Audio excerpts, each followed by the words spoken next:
I was 16 months old when we moved to Torrens in May 1968, a new suburb in the southern outskirts of Canberra.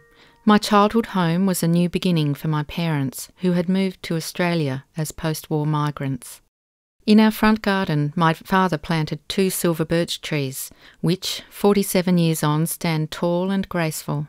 Dad selected these European trees as a reminder of his home in Germany, which was destroyed during the war. Each season, as the leaves changed from green to amber, I'd watch as the birds fed and nested. As kids, we played around them, kicked the leaves in autumn, and had portraits taken with them. Growing up in this close-knit neighbourhood of young families was typical of 1970s suburbia. We played on the streets and in each other's homes. We loved our freedom to roam and explore. I was 4 when Dad built our first garage. I watched him cement the foundations and construct the wooden framework. I thought he was so clever.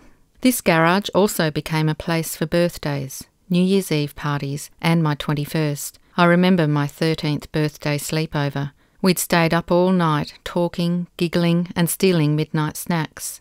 In 1970, Dad and my uncle dug out under the house with shovels to create a workshop and a darkroom. I was so excited.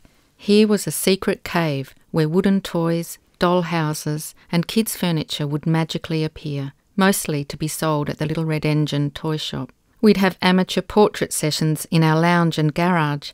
Dad loved the self-timer, which I thought was pretty funny. He spent many evenings in his darkroom during the 70s.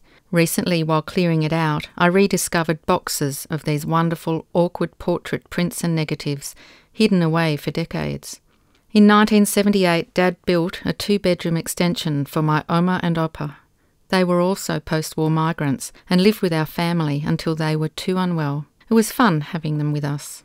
Downstairs became a workshop for my dad's furniture business. He'd trained as a master craftsman in Germany, and his carpentry and furniture exists in many Canberra homes and major buildings, such as Old Parliament House, the High Court, and universities.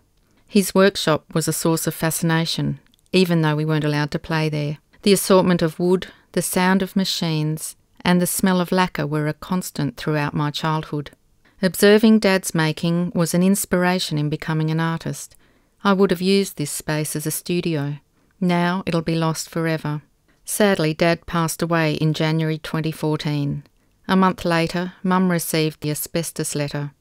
After months of denial, the fear and the grief about the government's decision to demolish my childhood home is now a very sad and tragic reality.